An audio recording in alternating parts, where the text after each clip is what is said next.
moderado severo. O sea, lo que yo encontré es que, por ejemplo, en cuanto al dolor, se le debe preguntar, se le debe dar un puntaje de 1 a 10 y en base a eso vamos a ver, a clasificarle moderado o severo. Por ejemplo, si tiene un dolor de 1 a 3 es leve, de 4 a 7 ya sería moderado, de 8 a 10 ya sería severo. Entonces, en base a eso del dolor, vamos a clasificar por el puntaje y de ahí le moderado o severo. En cuanto a los calambres, mencionaba que hay que preguntar la frecuencia con lo que se dan los calambres. Por ejemplo, leve, 1 vez por semana. Moderado, varias veces por semana, más de 2. Y severa, continuos, más de 3 por semana. En cuanto a la pesadez, nos decía que tenemos que preguntar cómo va a describir a la pesadez. Por ejemplo, es leve cuando no le afecta en nada lo absoluto, es moderada si le es molestoso, pero pero le permite caminar normalmente, y es severa cuando ya no le, cuando hay una dificultad para caminar. En cuanto a la parestesia, nos decía que también hay que preguntarle con qué frecuencia se presenta la parestesia. 1 vez por semana, leve, moderado varias veces por semana y Ya, severa. listo, Steven, muchas gracias. Ya entendimos que sí hay una escala de valoración, ¿cierto? Eso es Sí, importante, saber que existe gradificación, que existen grados, que podemos calificar y tener exactitud y no dejarlo al azar. A mi juicio, a mi parecer, que es leve, que es moderado y que es o severo. ¿Estamos claros? Ya, listo. Entonces, la interpretación de cuántos puntos es leve, en general, ya la valoración es síndrome postraumático. Y también quedó pendiente el, para el otro compañero que expuso, eh, la definición de síndrome postraumático. Para sí. el otro compañero, Steven, por favor. Para usted Ya, lo que le digo. ya doy. Entonces le quito para que comparte el otro compañero. Sí. Ya, listo, gracias. Doc, yo soy la otra persona que tenía que exponer, pero no entendí que Doc había de ser una diapositiva, solo la definición en clase. Doc, la definición que yo encontré es simplemente que el síndrome prostrombótico viene a ser una complicación de la trombosis venosa profunda y que se caracteriza por la formación de un coágulo prácticamente en una vena profunda de los miembros inferiores que provoca un sinnúmero de Ya. complicaciones y secuelas que No. revisamos. ¿Cómo se llama, doctor? Santiago Bravo, Doc. Santiago, tuvo tiempo para hacer eso y verá que quedamos claritos. Y no es que no encontré, hay un montón de información respecto a eso. Doc, eh, Ya. yo Bien. solo sé cuántas personas escribieron, digamos, aplicaciones No, de eso. gracias, gracias, doctora. Pero había el otro expositor de síndrome trombótico, habían tres expositores. Uno era Steven, otro era Santiago, ¿y quién más era? Que también le pregunté lo mismo y no supo. Vamos, ¿quién era? Vamos.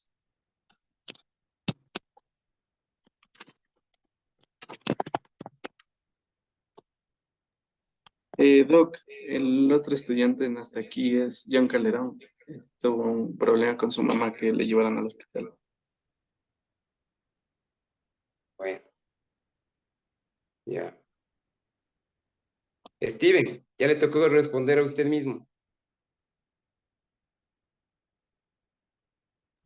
Ya, o sea, Doc, sería el síndrome postraumático, también conocido como síndrome de éstasis venosa, y ¿Ya? que básicamente va a ser caracterizado por dolor en los miembros inferiores, además de edema en declive, y puede, Y tiempo para considerar que deja de ser una trombosis venosa profunda y pasa a llamarse secuela postrombótica. Steven, sea concreto, ¿tiene o no tiene la respuesta? No me dé vueltas porque ya me dieron unas vueltas la anterior clase. no. Bueno, ¿quién estudió? ¿Quién le revisó? ¿Quién tiene la respuesta? Chicos, vamos, ¿quién? Vamos, alguien debe tener. Si hay alguna persona que esté revisando ahorita, también es válido. Esto yo revisé, pero el tiempo como que variaba y ponían como de 6 semanas a años. Estoy segura. 6 semanas, ¿ah? Habría 6 semanas. Posterior a un cuadro de trombosis venosa profunda. Milena habló. ¿No? ¿Quién era el que habló? Diana. No le habló, perdón. Dayana, a ver, repítame por favor, sea concreta, porque como no es buena la comunicación, no la escucho bien. Yo de lo que revisé, supuestamente era posterior a cuadro de trombosis venosa profunda, mayor, o sea, después de 6 semanas de cuadro de trombosis venosa profunda. No.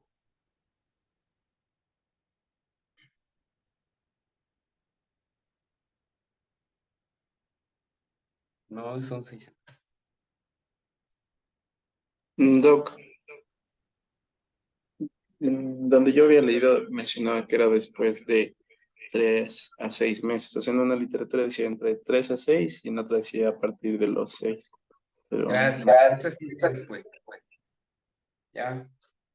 Y no sé dónde leyó o escuchó en algún video mío, no sé. Pero no le bueno, leí. ya. Entonces, sí, pero esa es la respuesta. Son 6 meses según algunos autores, que quiere decir que después de que le dio la trombosis, 6 meses después, si tiene estos signos de síndrome postrrombótico, ya se puede definir como síndrome postrrombótico, ¿sí? Y hay algunos textos que dicen 3 meses. ¿Por qué 3 meses de algunos? Porque se supone que después de 3 meses de anticoagulación, el paciente ya tiene que estar sin signos de trombosis venosa profunda, porque le fue bien. Pero si el paciente todavía que se queda con la pierna hinchada, si el paciente todavía cuando camina, cuando está mucho tiempo de pie, se le hincha la pierna, si después de algunos años ya tiene pigmentación, la pigmentación se demora bastante tiempo, ¿no? Se demora bastantes años en realidad, se demora 10, 15 años, y las úlceras incluso a veces hasta más tiempo en desarrollarse después del evento inicial. Entonces, debido a la cronicidad, la mayoría de autores coinciden que es mayor de 6 meses. Después del evento trombótico del miembro inferior, 6 meses después, si se mantiene con esos signos que ya hemos visto y que ya hablamos de anterior veces de lo que es la secuela trombótica, ya se considera como tal. Ya. ¿Quién sigue? Aquí me toca exponer. A ver, vamos con otra lección. Génesis. Génesis. Sí, Doc. Sí, ¿me escucha? ¿A qué llamamos cirugía mayor? Ya. A ver, cuando hablábamos de cirugías mayores, eran aquellas en las que íbamos, o sea, yo leí la clase pasada, le soy sincera, no me acuerdo muy bien, pero dependía, porque algunas se trataba únicamente del área, como del área o las áreas del cuerpo en las que nosotros vayamos a intervenir, y también había otra bibliografía en la que en cambio se refería me parece que era el tiempo de recuperación que podía presentarse en este tipo de intervenciones. Ya. No sé si estoy bien. A ver, vamos con Josué. Josué Eldas. Sí, doctor. También Dije, diferencias de cirugía mayor y menor. no le dije las diferencias. ¿Qué es la cirugía mayor?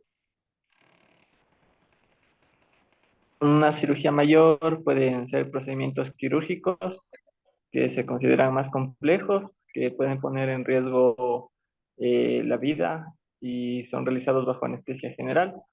Eh, y también pueden tener una cierta condición de asistencia respiratoria, más o menos. Eso era lo que entendí. Bueno, va mejorando. Ya, entonces para la próxima vez, lección, verán, ya están advertidos a todos. De hecho, qué cirugía mayor y qué cirugía menor. Ya, ahora sí, continuemos. Gracias porque usted ya contó más detalles y más cosas importantes. No sé si leyó o se sabía, pero mejor. Sí, porque usted está en la compu y parece que tiene...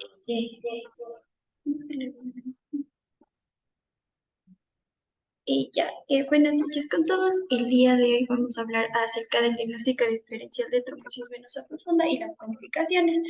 Entonces, en cuanto al diagnóstico diferencial, principalmente, o los que la bibliografía mencionaba que podría llevarse para diagnóstico diferencial, era el hematoma muscular y el linfedema. Pero también hablaba de otras patologías como por ejemplo la celulitis infecciosa, la cual iba a hacer una afectación en la piel, tanto de la dermis y tejido subcutáneo, por agentes etiológicos, como mencionaban los principales, el estreptococo y el estafilococo aureus, los cuales van a producir o se lleva como diagnóstico diferencial, ya que tiene como una clínica similar a la trombosis venosa, en la que vamos a encontrar edema, enrojecimiento de la región afectada, en este caso en la pierna, y usualmente la celulitis igual iba a estar, eh, iba a afectar comúnmente a la parte de los miembros inferiores y a los.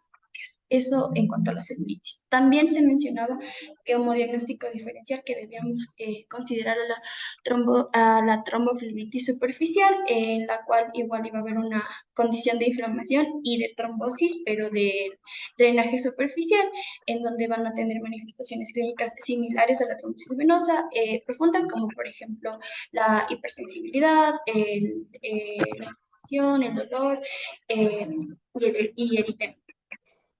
Otro diagnóstico que se debe tomar en cuenta para el diagnóstico diferencial con trombosis venosa profunda era el quiste de Baker, que es el quiste popliteo, pero cuando el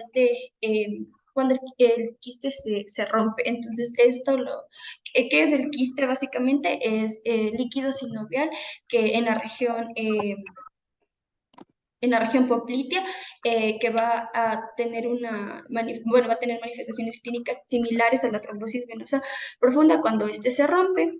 Entonces vamos a tener hinchazón de la pantorrilla, dolor, hipersensibilidad y es necesario cuando se sospeche de esto y al tener como una clínica bastante parecida a la trombosis venosa profunda y tenemos un paciente con factores de riesgo para esto, es importante y necesario realizar una ecografía para descartar el diagnóstico de trombosis venosa profunda.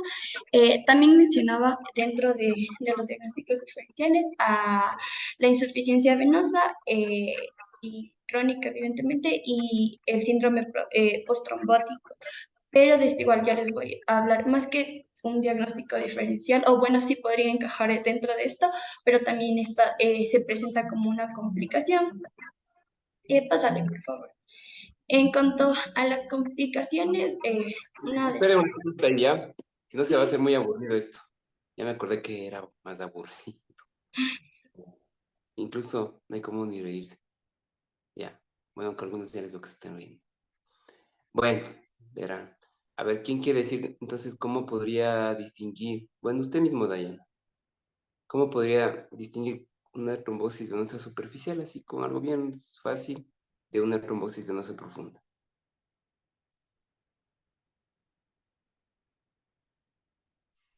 Dayana, active el micrófono. Estoy pensando.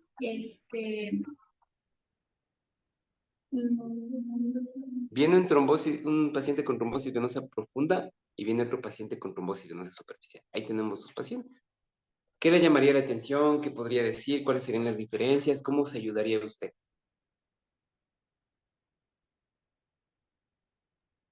Puede ser como en trombosis venosa superficial lo que se presenta es como la afectación es superficial, vamos a tener como la presencia de varices y cordones No palpables, mencionamos. necesariamente, no necesariamente porque las varices pueden hacer flebitis y sería una tromboflebitis de las venas varicosas.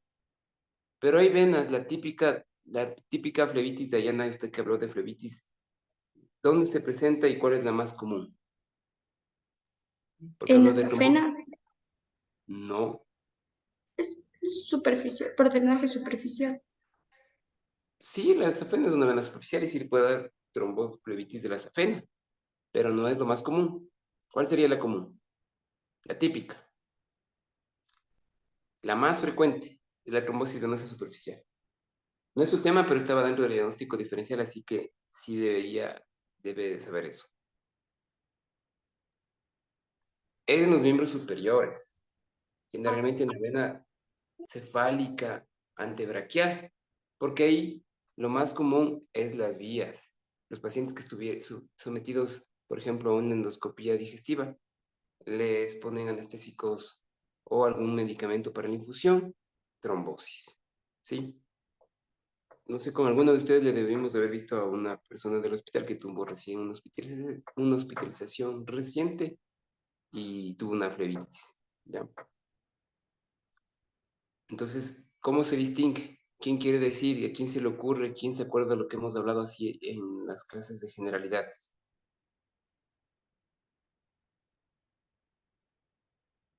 O sea, ¿Quién en la quiere? trombosis venosa profunda, ahí, por ejemplo, el miembro inferior está como más hinchado, Espere que o sea, Dayana está nos más. quiere... Espere un ratito, perdón, que Dayana ya nos quiere decir algo.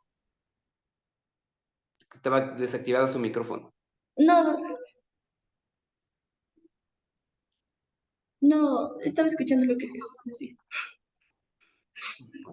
Ya, a ver, ¿quién hablaba? ¿Juan? ¿Era Juan? ¿O quién era? Bueno, siga, por doctor, el que estaba hablando. Ya, bueno, en el caso de la trombosis venosa profunda, la pierna, o sea, en un supuesto caso que se le ocupe, por ejemplo, la pierna, ¿no? Se ve súper hinchada y aparte tiene el cambio de coloración. En cambio, en la trombosis venosa superficial se ve como un cordoncito. Entonces, Eh, o Se sea, ve cuando. a veces y también se palpa, es un cordón palpable. Sí, está indurado. Indurado quiere decir endurecida esa zona de la vena. Y se le palpa un trayecto venoso que a veces es incluso hasta visible. Cuando es infecciosa, hasta se ve eritema.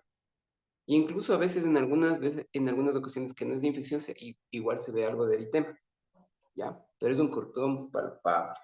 Y sí, en verdad puede ser de las varices también. Entonces, sería una varicotrombosis. También ese término sí se puede usar porque es de las varices. ¿Alguien que se acuerde a qué paciente le sabe dar varicotrombosis? Es decir, una trombosis de las varices. Yo les comenté y les dije. Alguien se debe acordar. Tiene que ver con algo de la tacunga.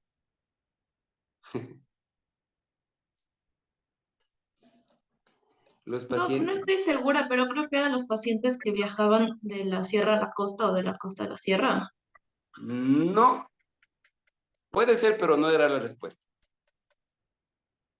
Les conté que había un paciente que era preso y tenía varices grandes. Entonces le habían pateado y le habían dado una paliza. Y una de las complicaciones que tuvo fue una flebitis de las venas varicosas, porque le habían pateado justo en las varices y se hizo flebitis.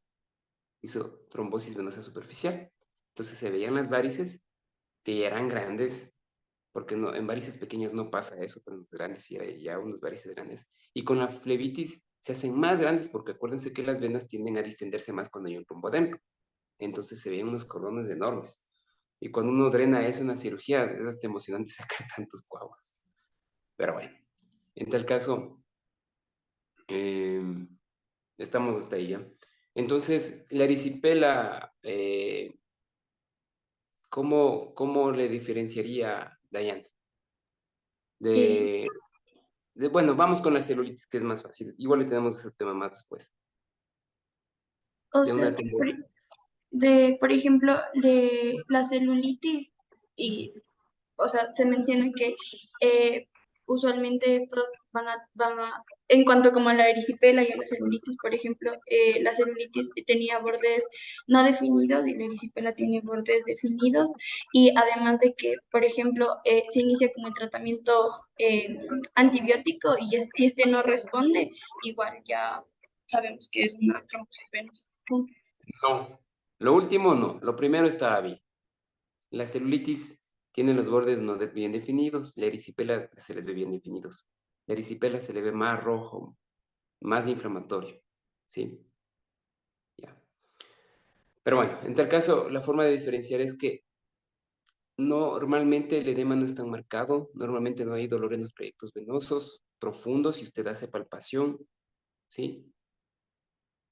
el paciente está a veces con fiebre, hay calor local mayor y el eritema definitivamente en una celulitis es mucho más marcado que la rubicundez que puede dar una trombosis venosa profunda. Es un color rojizo más tenue, pero es más uniforme, ¿sí? Y sí, se puede dar ese color rojizo, una trombosis venosa profunda, pero no tan marcado como una celulitis y peor como una erisipela. Listo. Kevin, cuéntenos del caso del paciente que vimos hoy, que pensamos y que habían pensado los emergenciólogos que era una trombosis venosa profunda. Cuéntenos, así rapidito, no va a comentar todo el caso, pero las cosas importantes. Sí, perdón. Ya, Doc, el que tuvo el desgarro de los ligamentos del tendón. Pero póngale más emoción para contar el caso. Obviamente eres. Ya.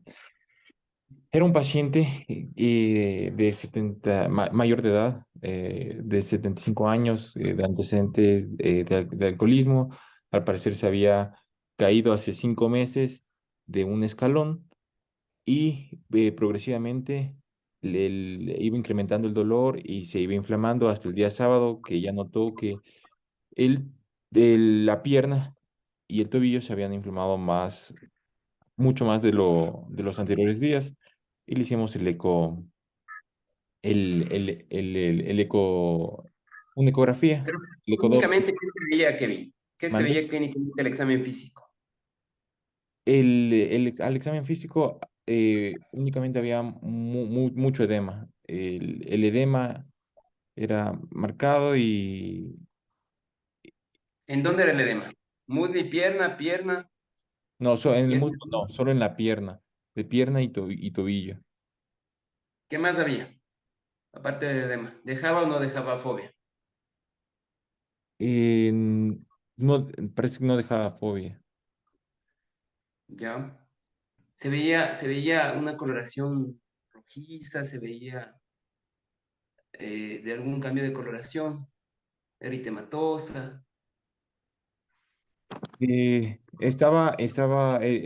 Estaba caliente la lesión. Sí, no se podía apreciar muy bien la coloración por lo que el paciente no tenía una buena higiene. Entonces, Ya. ¿Qué más había?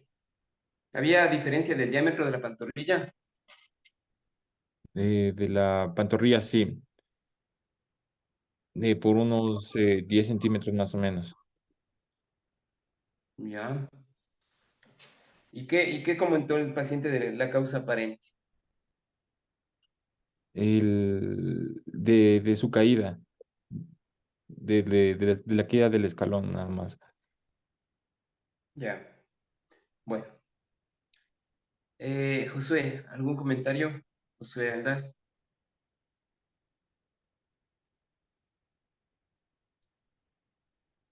Está desactivado. Es- No, bueno, ya, parece que tiene problemas técnicos y problemas de atención también. Pero bueno, en tal caso, hicimos el eco, Kevin, ¿y qué encontramos? Primero, ¿parecía o no parecía TBP? No. No, pero antes del examen físico, o sea, antes del examen ecográfico, Sí, ¿parecía TBP? sí, de hecho, hasta por eso le hicieron los criterios de Wells para trombosis venosa profunda y salía en 4, que ya era moderado. Y si hubiera sido una trombosis venosa profunda, Steven, ¿de qué segmento podría haber sido? De la safena, porque dijo que estaba la pierna y el tobillo. Entonces, es que no entiendo bien, ¿no?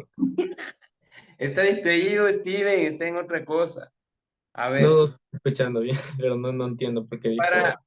a ver, ¿quién quiere criticarle a Steven técnicamente? A ver, Wendy,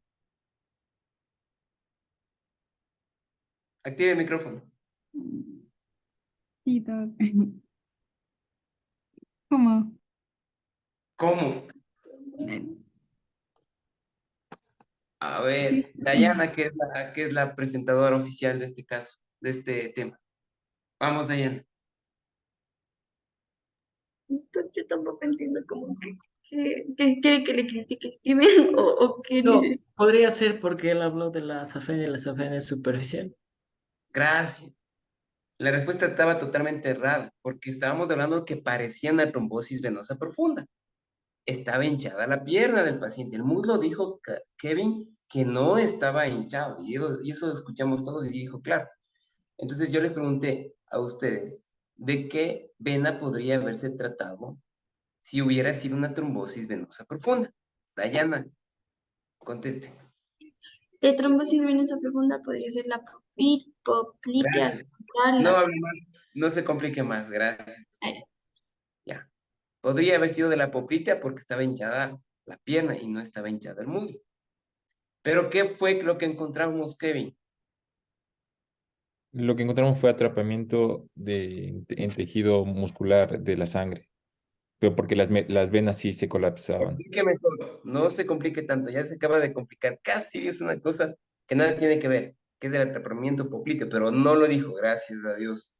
Así que reformule su respuesta. ¿Qué encontramos en el eco? ¿Qué dije yo? Apenas puse traductor. ¿Qué es eso? ¿Qué Era era? tejido inflamatorio. No, era sangre. Sangre, era un hematoma.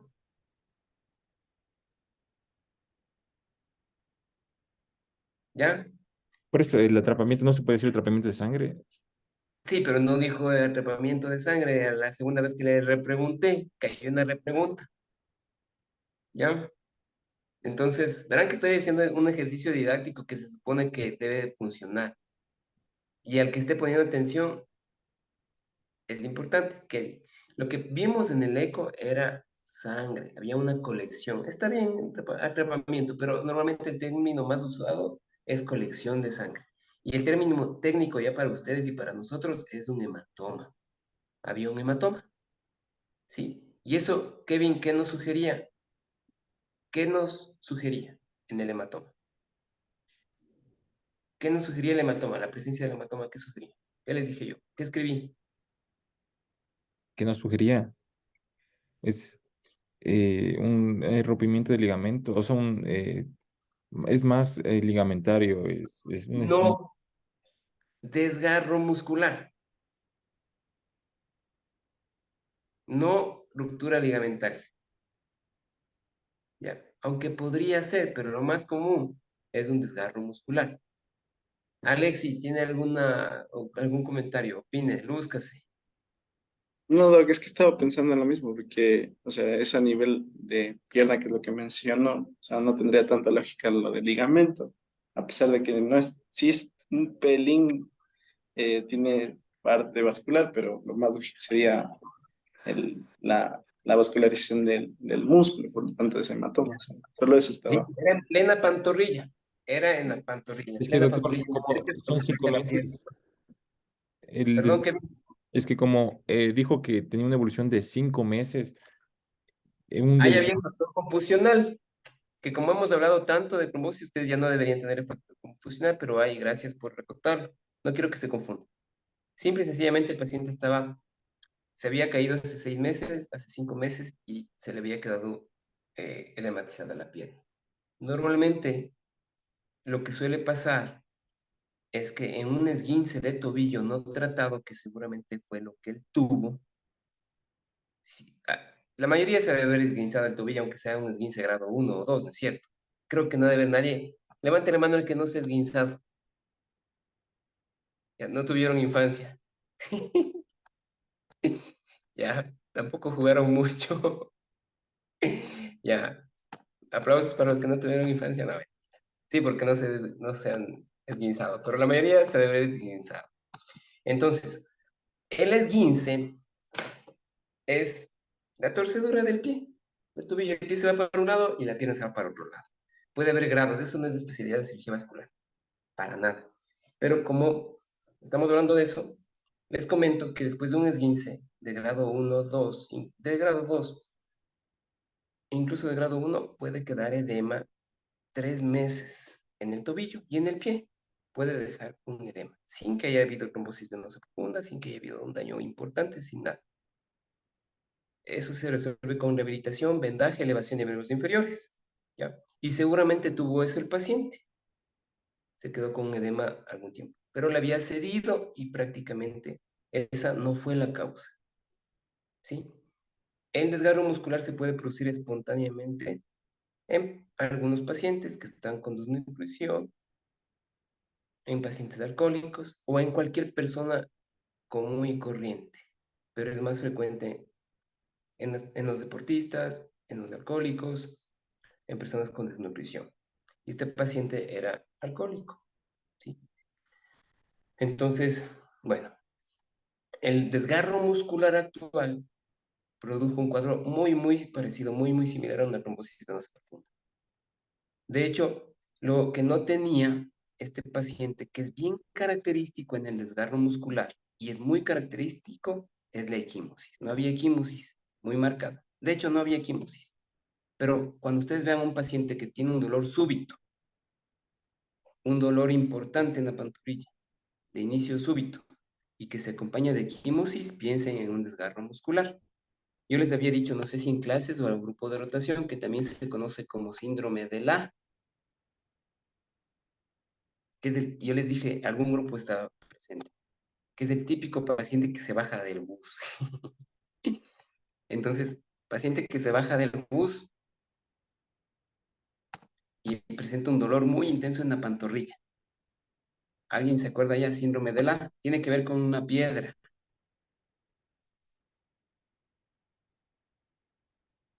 Vamos, chicos, no ponen atención en las rotaciones tampoco, ya me está preocupado. Kevin, no dije hoy día, no le dije a Kevin, ¿para qué?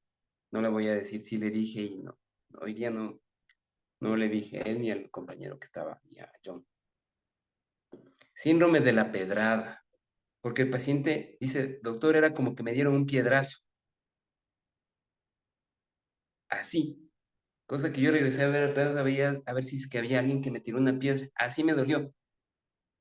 Fuerte, rápido, y después se me hizo un morado, pero nadie me tiró una piedra. Ya. Ese desgarro muscular puede semejar una trombosis venosa. Listo. Termine su posición, doctora. ¿Preguntas con respecto a esto que hemos conversado? ¿Alguien? No, entonces estamos claros, ¿no? Hemos hablado de tromboflebitis, de celulitis y de desgarro muscular que pueden semejar una trombosis venosa profunda porque estamos hablando del diagnóstico diferencial. Ya. Siga. Ya. En cuanto a las complicaciones, una de las complicaciones que puede desarrollar la trombosis venosa profunda es el síndrome postrombótico, que básicamente es Listo. No vamos a insuficiencia. hablar de eso porque ya hemos dado lo suficiente avance. Ya puedes seguirle, estaba ahí las manifestaciones clínicas. No digo nada, solo pasó. No, por favor, ya hablamos de eso, ya hablamos de... Ya. Otra de las complicaciones que puede presentar la trombosis venosa profunda, pásale nomás, es la embolia pulmonar, que es bastante frecuente, en donde tenemos como el trombo que se forma a nivel de los miembros inferiores y este sigue eh, eh, el recorrido venoso hasta llegar eh, a la arteria pulmonar y provoca embolia pulmonar. Usualmente las manifestaciones clínicas que se pueden presentar en este caso, vamos a tener A ver, principalmente el dolor pleurítico Dayana, súbito. espérate un ratito. ¿Alguien, algún comentario con respecto a lo que Dayana acaba de decir? ¿Alguien, algún comentario? ¿Alguna crítica constructiva? ¿Alguna crítica destructiva?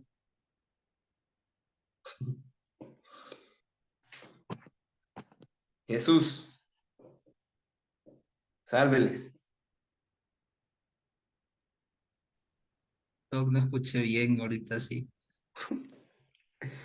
¿Y ahora qué hago? Les voy a poner anotación a todo cero, les prometo. Vamos, ¿quién tiene algo que decir? Vamos por lógica. Ella dijo, estamos hablando de diagnóstico diferencial de la trombosis venosa profunda. Estamos hablando de celulitis, de erisipela, desgarros musculares.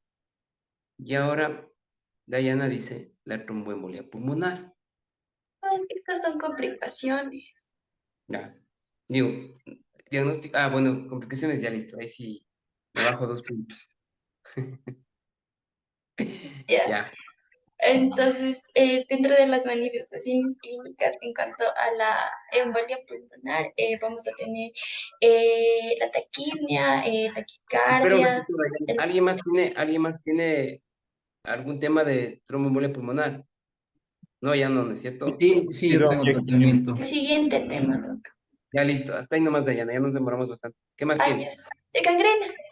Eso es una complicación bastante rara en la que vamos a seguir como no un ciclo, pero, o sea, vamos como por pasos en plan en que tenemos trombosis venosa profunda, en donde el sistema venoso profundo se colapsa, por lo cual a medida de compensación tenemos el sistema venoso superficial que trata como de equilibrar todo este problema de colapso del sistema venoso profundo. Entonces tenemos aquí la primera parte que sería esta flegmasia alba dolens o el edema doloroso No blanco. entendimos la explicación que nos dio. Repite otra vez de forma más concisa y más simple. A ver, tenemos trombosis venosa profunda, ¿no es cierto? En donde evidentemente lo que está afectado es el sistema venoso profundo. Entonces, la complicación que nos va a llevar hacia la gangrena, primero tenemos en donde este sistema venoso profundo colapsa, en donde ya está, no sé cómo explicarles, si es insuficiente, no funciona. Entonces, a medida de compensación, viene a actuar el sistema venoso superficial para este drenaje venoso. Entonces, es aquí donde tenemos esta primera parte denominada la flegmasia alba dolens, en donde como el sistema venoso superficial que estaba compensando este colapso del sistema venoso profundo, también colapsa y nos va a llevar a la flegmasia, ¿Qué dijo que evitaba tanto drama? Repítalo. perdón, que el sistema venoso profundo y el superficial colapsan, los No, dos. el sistema venoso profundo está ocluido Ya totalmente. estaba, ajá, ya El estaba sistema venoso colapsado. superficial que estaba ayudando a compensar, puede pasar 2 cosas. 1, se trombosa por extensión de los coágulos, o 2, colapsa porque hay tanto edema, pero tanta compresión, tanta presión interna dentro del muslo o de la pierna, que las venitas que estaban llevando sangre se terminan colapsando y ya no conducen sangre. Entonces ya no hay retorno venoso por el superficial ni por el profundo. Y ahí puede correr riesgo la extremidad. Eso es la flegmasia. Ahora hay flegmasia alba y flegmasia cerúlea. ¿Saben las diferencias? La una te pone la piernita blanca y la otra te pone la piernita azul negra. Así. Para la próxima nos da las diferencias y nos explica un poquito más, pero no se complique mucho. Las cosas importantes. Doc, yo en realidad, de acuerdo a lo que leí, la flegmasia cerulea dolens es como posterior a la alba, porque ya en la segunda ya está colapsado el sistema venoso superficial, entonces ya no Ya. hay drenaje venoso. Perdió su oportunidad hoy día, más o menos su explicación. La próxima nos dice bien concretamente qué es. En Cómo la se una va. ya hay isquemia, y en la segunda hay isquemia y ya gangrena y pérdida del extremo. No me convence, queda la tarea dicha y hecha. Está bien. Dice yo tenía que hablar. Ya, ¿quién sigue? Ya,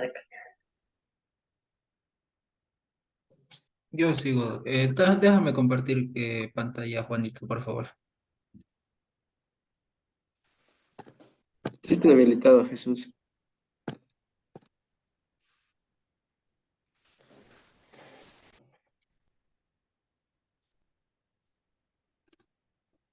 Bueno, vamos a continuar hablando sobre el tromboembolismo pulmonar, el tratamiento y las complicaciones. Bueno, hay que tener en cuenta que este tema es un poco extenso, pero se deben abordar partes previas, ¿no? Ahora, hay que tomar en cuenta que todos los pacientes que tienen TED se los debe anticoagular, pero nosotros debemos clasificar a los pacientes en hemodinámicamente estables e hemodinámicamente inestables. ¿Qué es un paciente hemodinámicamente inestable? Es un paciente es un paciente hipotenso, que tiene una presión sistólica menos de 90 milímetros de mercurio, o también un paciente que tiene una caída de más de 40 milímetros de mercurio desde la línea base de su presión sistólica. Ahora, con respecto a eso, en el caso de estos pacientes, de igual manera, el manejo va a ser un poquito diferente. Entonces, hay que tomar en cuenta un paciente, por ejemplo, que sea hemodinámicamente estable, que no tenga contraindicaciones para anticoagulación, hay que estadificarlo. Entonces, dependiendo la guía, menciona cómo estadificarlo. Por ejemplo, todavía los americanos se siguen basando en el Wells Step para hacer la estadificación. Entonces, tenemos riesgo bajo, riesgo medio y riesgo alto. Entonces, a los pacientes que tienen riesgo alto se los debe anticoagular de una, y a los de bajo y medio se los debe considerar el tiempo en que va a ser, el tiempo en que va a llevar su diagnóstico. Entonces, un paciente que tiene riesgo bajo, pero que su tiempo de diagnóstico va a ser mayor de 24 horas, se lo debe de igual manera anticoagular. Y un paciente de riesgo medio, que su tiempo de diagnóstico va a ser mayor de 4 horas, en cambio, también se lo debe anticoagular. Después de esto, si nosotros ya establecemos un diagnóstico de tromboembolismo pulmonar, nosotros debemos considerar si la gravedad clínica del paciente de verdad amerita aplicar trombólisis. En el caso de que no aplique, se debe mantener con la anticoagulación, o en el caso de que se maneje con enoxaparina, mencionaba las referencias, bueno, los españoles mencionaban que era 1 miligramo por kilo 2 veces al día. En el caso de que sea la primera vez, se debe manejar durante 3 veces, pero si ya es recurrencia, se debe mantener durante 1 año la anticoagulación. Ya, y en el caso ya de los pacientes de que sí ameriten la trombólisis, nosotros debemos de igual manera considerar las contraindicaciones que existen para hacerle trombólisis al paciente. Perfecto. Si el paciente... Jesús, en resumen, está bien. En resumen, ¿quiénes necesitan trombólisis y quiénes no con respecto a la estabilidad hemodinámica? Ya, trombólisis necesita un paciente que tiene un riesgo alto de muerte, un riesgo bajo de sangrado y tiene una falla de respuesta al tratamiento entre 24 y 72 horas. Pero este último tiempo varía porque hay pacientes que por ejemplo, están en urgencias y deben aplicarle la trombólisis inmediata. Espera, Jesús, repita las 3 condiciones. Ya, pacientes que tengan un riesgo alto de muerte, pacientes que tengan un riesgo bajo de sangrado y pacientes que tengan una ausencia de respuesta al tratamiento de 24 a 72 horas. Ya, listo. Melanie, repita. Pacientes, ¿sí me escuchan?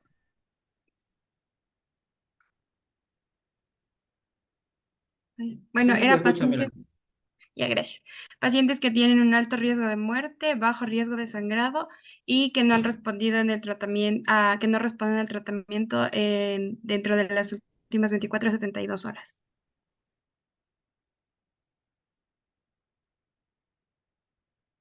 Sí, está bien.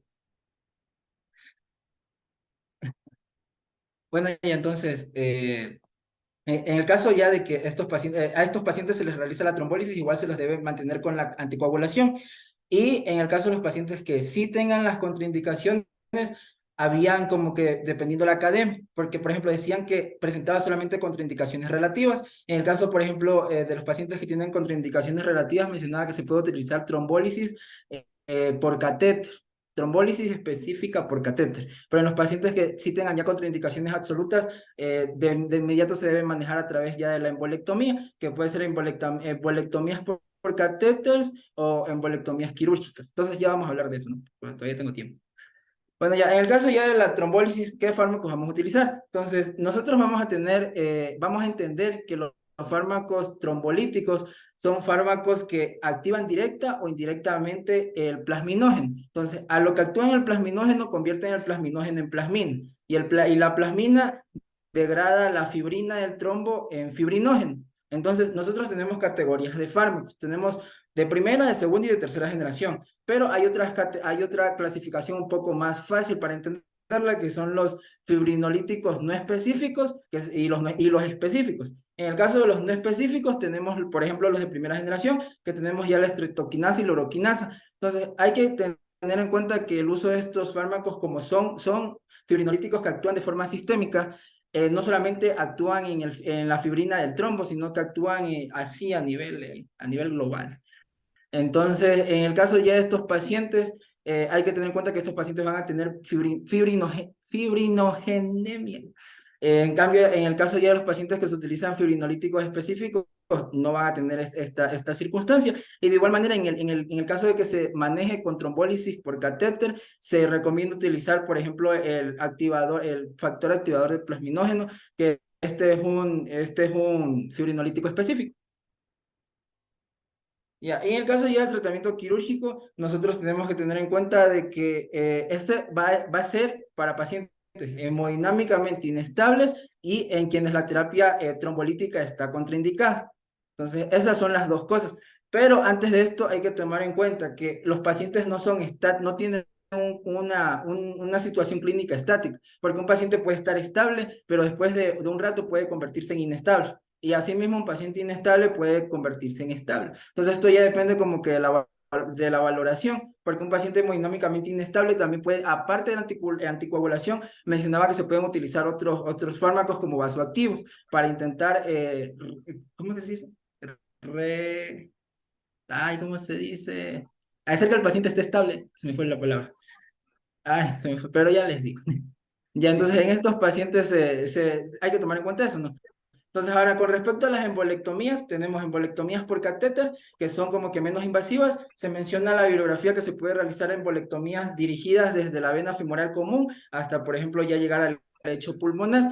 Entonces, de igual manera, tenemos la embolectomía reolítica y la embolectomía por succión, que son las que se manejan normalmente, por ejemplo, en las escuelas europeas, pero también los americanos manejan la embolectomía rotacional. Ahora, la embolectomía reolítica, ¿qué es lo que hace? Aquí libera solución salina a presión. En la embolectomía por succión, aquí intentan como que succionar los fragmentos del coágulo. Y en la rotacional, en la punta del catéter, hay como hay una punta que empieza como a fragmentar el trombo y de igual manera eso se lo lleva.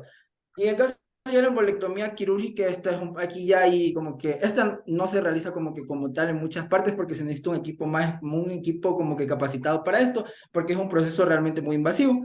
Y con respecto a las complicaciones, nosotros vamos a tener complicaciones tempranas y complicaciones tardías. ¿Cuándo tenemos complicaciones tempranas? Tenemos complicaciones tempranas cuando son durante los 3 primeros meses. Y las tardías son posteriores a este tiempo. Ahora, de igual manera, a pesar de que puede ser una complicación como tardía, la mortalidad se toma en cuenta porque está presente entre el 5 al 32% de los pacientes. Y de igual manera, la recurrencia. En el caso ya de las complicaciones tempranas, la recurrencia se menciona que es alrededor entre las 2 primeras semanas. Y estos pacientes, por ejemplo, suelen tener también inflamaciones de las pleuras, pueden tener neumonía, pero en el caso de que tengan neumonía, hay que tomar en cuenta otros factores como que no tantos como que de la patología, sino más del entorno, del entorno donde se le realizó el procedimiento, lo que se le hizo. Ya, gracias. Bueno, en resumen, pacientes con inestabilidad hemodinámica, con una TEP que les dé inestabilidad hemodinámica, es un paciente candidato a trombolisis, ¿ya? Siempre y cuando haya un bajo riesgo de sangrado. O también si es que el paciente no responde bien durante los primeros días de tratamiento.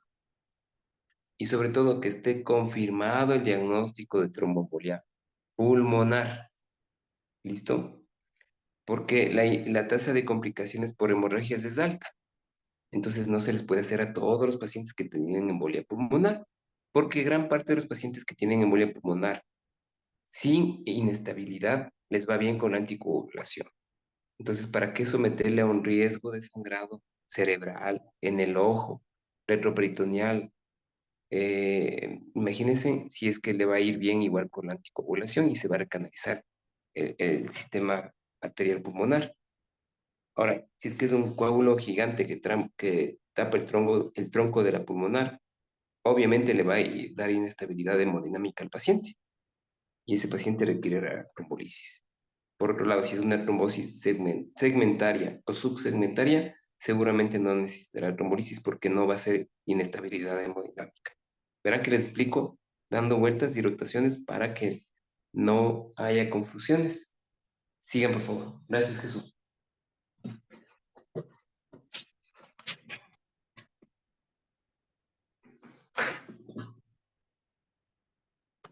Buenas noches, doctor. Ahora vamos a seguir con la trombosis venosa superficial. Bueno, como definición, tenemos que aquí esta trombosis venosa superficial es una trombosis localizada en una vena del sistema venoso superficial, como su nombre lo dice, esta se va a acompañar de una reacción inflamatoria perivenosa que va a ser mucho más intensa que en la trombosis venosa profunda. Y esta se puede afectar a venas superficiales en cualquier localización, ya sea en miembros inferiores, como la vena cefálica antebraquial, que es el vector, también inferiores, peritoráxica o abdominal. En las extremidades inferiores, aquí se dice que se localiza entre el 60 y el 80% de veces a nivel de la safena interna. Y en el 10 al 20% en la safena externa. Y del 10 también al 20% en otra parte de la vena superficial de la pierna. Por favor.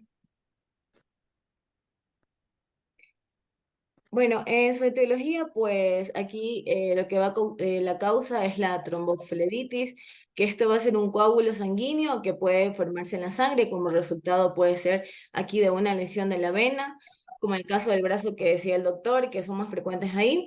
También un trastorno de coagulación heredado, también por permanecer inmóvil durante mucho tiempo, entre otros factores que también van a predisponer a la aparición de esta trombosis superficial.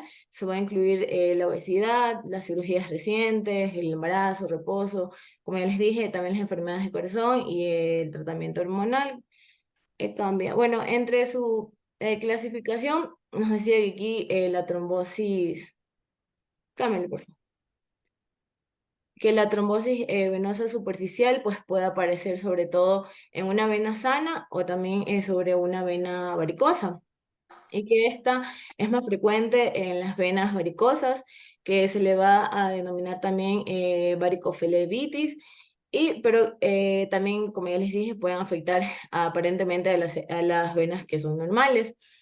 La trombosis que va a afectar a una vena sana son mucho menos frecuentes que la trombosis que va a afectar a las venas varicosas, y se dice que el porcentaje es de 12 frente al 88%. La aparición aquí de una trombosis sobre una vena sana generalmente se va a deber a la presencia de una enfermedad subyacente que va a favorecer a que aquí la sangre tenga una mayor predisposición a coagular y por lo tanto a formar trombos, como puede ser un tumor, enfermedades hematológicas o enfermedades autoinmunes. En cambio, en el caso de las varices, de la trombosis en las venas varicosas, uy, perdón, que mi gatito, que se subió, perdón.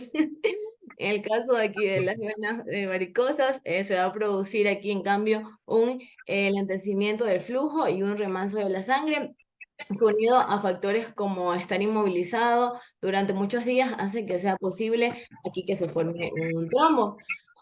Las diferencias, bueno, entre estas trombosis venosas superficiales, según el tipo de vena afectada, ya sea varicosa o normal, y la localización de la misma, ya sea proximal o distal, se pueden apreciar en la siguiente tabla que tenemos aquí. Aquí podemos ver que la trombosis venosa superficial va a ser más frecuente en una vena varicosa distal y un poco menos frecuente en una vena varicosa proximal y la vena también normal. También la coexistencia entre, bueno, una trombosis venosa profunda es mayor en una vena normal, seguida de una vena varicosa proximal y luego de la distal. También aquí la existencia de una trombofilia oculta o también una neoplasia oculta es más común que se puede dar aquí en una vena sana. Asimismo, el ecodoppler este es obligatorio en una vena normal y en una vena varicosa proximal. Dámele, por favor. Bueno, el tratamiento ya va a seguir mi compañero. Bueno, en el cuadro clínico, bueno, aquí la clínica se dice que puede aparecer de forma repentina y localmente el paciente refiere a dolor más o menos intenso, y en la exploración física se va a apreciar dolor, enrojecimiento, calor y discreto edema sobre una vena superficial. Posteriormente, aquí la vena se convierte también en un cordón sólido. Marlene, Diga. ¿Qué otra clasificación pude encontrar aparte de la que ya nos presentó? Yo encontré esas dos nomás. No sé, o sea, nos decía sobre solo de las varicosas y las normales. No me decía nada más, no sé. Ya. No sé si se refiere al gráfico de ahí abajo. Mm, La tromboflebitis, la flebitis, o sea que flebitis ya es la inflamación de la vena, la tromboflebitis es cuando existe un coágulo que va a ocasionar esto, no sé, sí eso. bueno, nos dará para la próxima otra clasificación, ¿ya? Pero siga con su presentación. Ya. Ya, entonces aquí, posteriormente, bueno, aquí como les estaba diciendo, la avena se va a convertir en un cordón sólido o también va desapareciéndose los síntomas inflamatorios, bien por el tratamiento o también puede ser por forma espontánea. Aquí en ocasiones también se asocian a manifestaciones generales inespecíficas, nos decía, tales como la febrícula y el malestar general, pero es raro.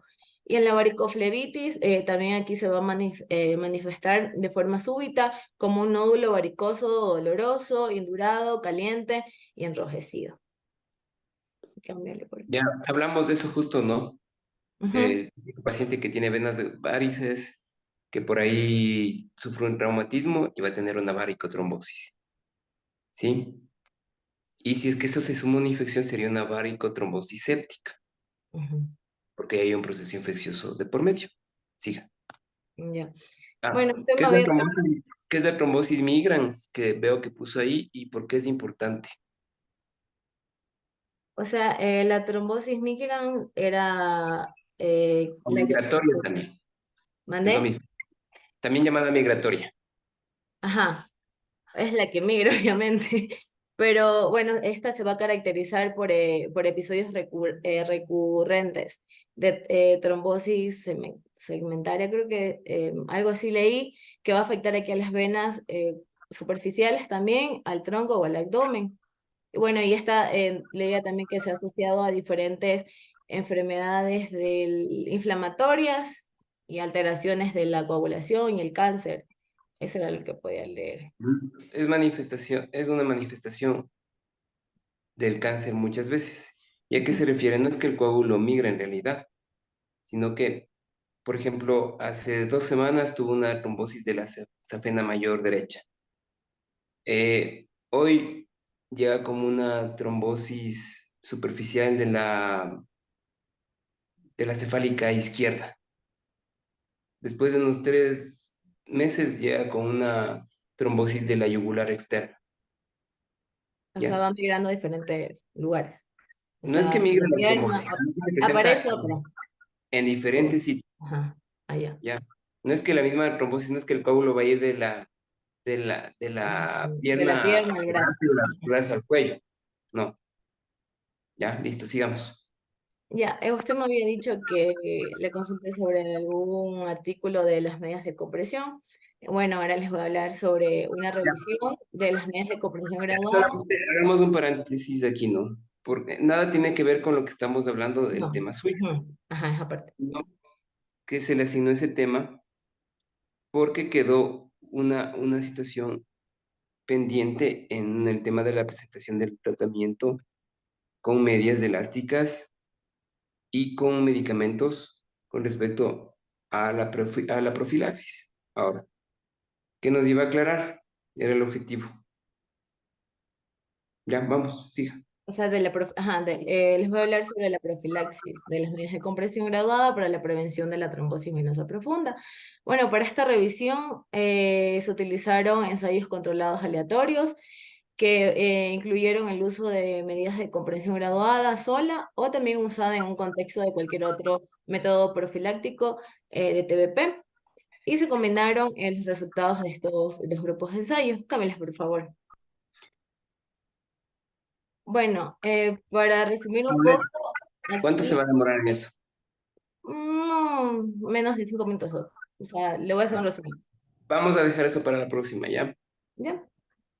Si no, vamos a confundirnos y sí hay que ser un poco más puntual con respecto a esto, ¿ya?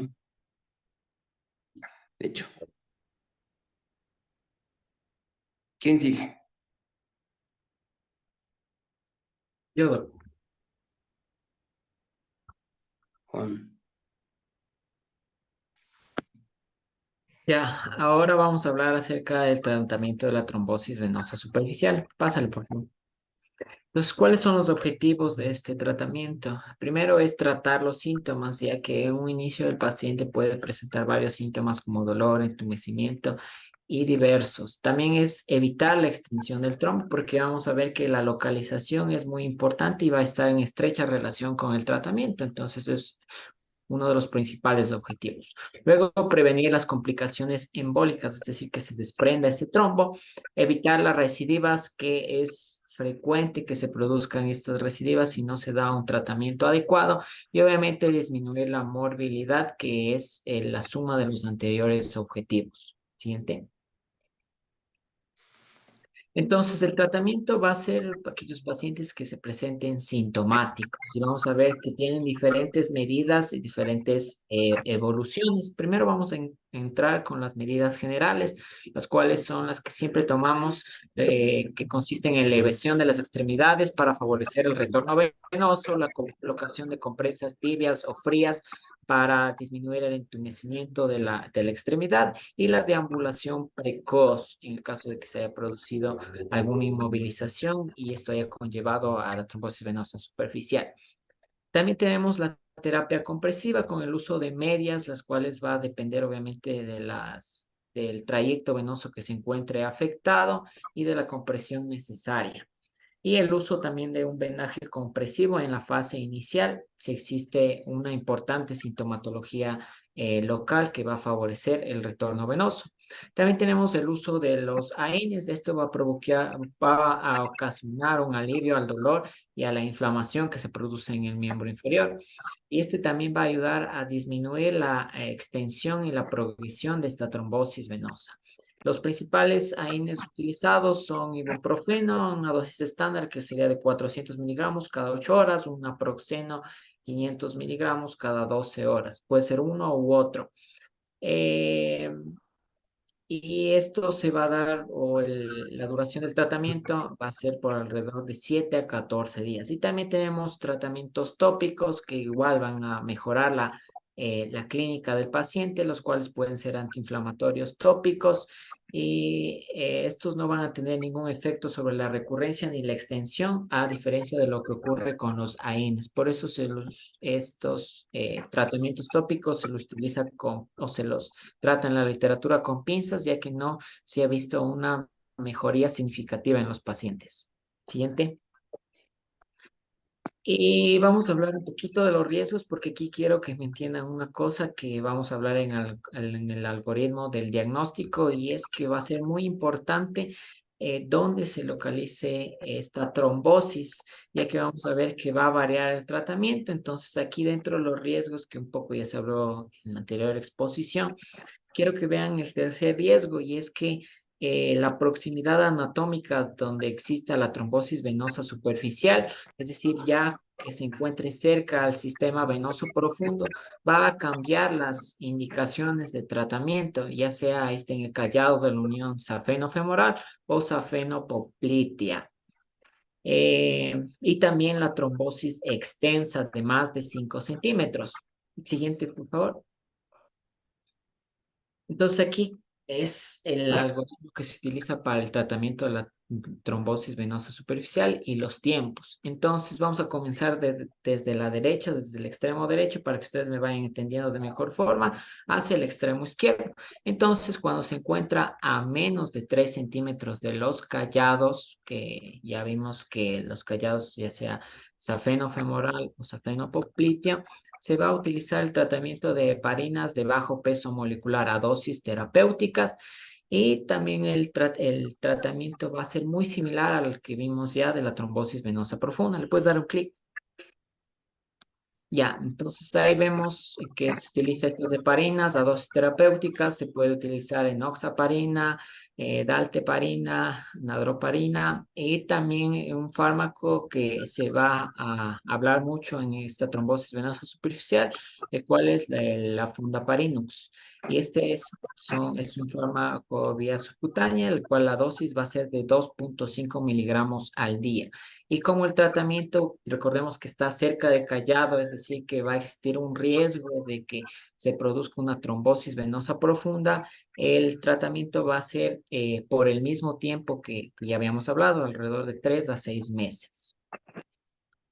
Entonces, siguiendo en el algoritmo, vamos a ver que cuando el tamaño es mayor a 5 centímetros del trombo o está a más de 3 centímetros de los callados, vamos a ver si existe o no existe factores de riesgo asociados, es decir, que un factor que para que se produzca una enfermedad tromboembólica venosa o una trombosis venosa profunda. En el caso de existir estos factores, el tratamiento que se va a dar es de primera elección va a ser el Fondaparinux de 2.5 miligramos y este se lo va a dar por alrededor de 45 días. También tenemos las heparinas de bajo peso molecular a dosis intermedias, igual va a ser por 45 días y aquí ya aparece el Rivaroxaban de 10 miligramos, esto cada día por alrededor de 45 días. ¿Le puedes dar clic, por favor? Y aquí tenemos las heparinas de bajo peso molecular, el tratamiento va a ser muy similar, o las heparinas que se utilizan son muy similares a las anteriores. Tenemos la enoxaparina, la dalteparina, la nadroparina, que también se puede utilizar cumpliendo estos criterios. En cambio, cuando no existen factores de riesgo, factores asociados, se va a utilizar el Fondaparinux, de 2.5 miligramos por alrededor de 45 días y heparinas de bajo peso molecular en dosis profilácticas por 45 días, al igual que el Rivaroxaban, 10 miligramos alrededor de 24 horas en 45 días. En cambio, cuando el tamaño es de menos de 5 centímetros y está localizado a más de 3 centímetros de los callados, no existen factores de riesgo asociados. El riesgo realmente va a ser bajo que se produzca alguna complicación, por lo cual los pacientes solo van a recibir un tratamiento sintomático. En este caso va a ser los AINES que ya les había comentado, ibuprofeno 400 o el, se fue el naproxeno, 500 miligramos, por alrededor de 8 a 12 días y se va a hacer un seguimiento, eso sí, se va a hacer un seguimiento al paciente y la revisión una vez terminado este tratamiento va a ser en 7 a 10 días. Y nosotros diremos cuál anticoagulante usamos, pues el anticoagulante, la literatura nos dice que va a depender de los recursos disponibles, ya sea en el hospital o ya sea a nivel institucional, a nivel de los fármacos que se puedan o no conseguir a nivel de país y la posibilidad económica y las características de cada uno de los pacientes.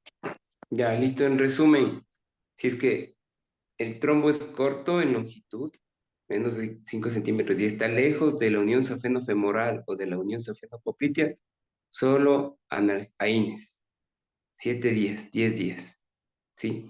Si el trombo, por otro lado, está cerca del callado y incluso hay una trombosis venosa profunda, hay que anticoagular la dosis terapéuticas. Si es que está con trombosis venosa profunda y está cerca de los callados, la anticoagulación, como hemos visto. Si es que el trombo tiene más de 5 centímetros y está un poquito más allá de los 3 centímetros del callado, ahí vemos los factores de riesgo y normalmente este tipo de pacientes se maneja con dosis intermedias o dosis profilácticas por 45 días, es decir, la mitad de la dosis habitual. Listo. Traten de ahorrar el tiempo, ¿ya? Gracias, Juan. Doc. Los casos que ustedes van a ver pueden ser los pacientes que tienen secundaria una vía venosa periférica, ¿sí? Y normalmente no son de gran longitud. Es decir, esos pacientes basta con un tratamiento con analgésicos, con AINES por 7 a 10 días, ¿sí? Y los otros pacientes es preferible referir. Incluso a veces con todo y eco no nos mandan buenos reportes de las ecografías. Así que a veces nosotros confirmamos de dónde a dónde están los coágulos, qué extensión tiene y si están cerca o no de la unión safenofemoral o safenopoplitea. Ya, listo. ¿Por qué le parece entonces, Ariana? que sería importante ver la unión safenopopliteo o la safenofemoral si está tomada, por ejemplo, la safena mayor.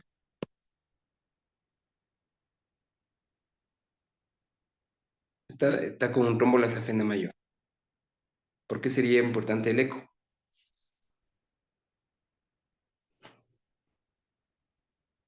¿Quién quiere contestar? Por el tipo de abordaje que se va a hacer. Más que por el tipo de abordaje, es porque queremos saber si es que hay riesgo de que se comprometa el sistema venoso profundo, simple y sencillamente por eso. Sí, lo dijo muy claro en su presentación, Juan. Ya, sigamos. Doc, podríamos quedar hasta allí porque ya es más de la hora y media que me había mencionado y aparte sí le había Quedamos de... enviado con anticipación, por favor. Ya, chicos, ahí nos Gracias. quedamos. Gracias. Hasta mañana, Doc.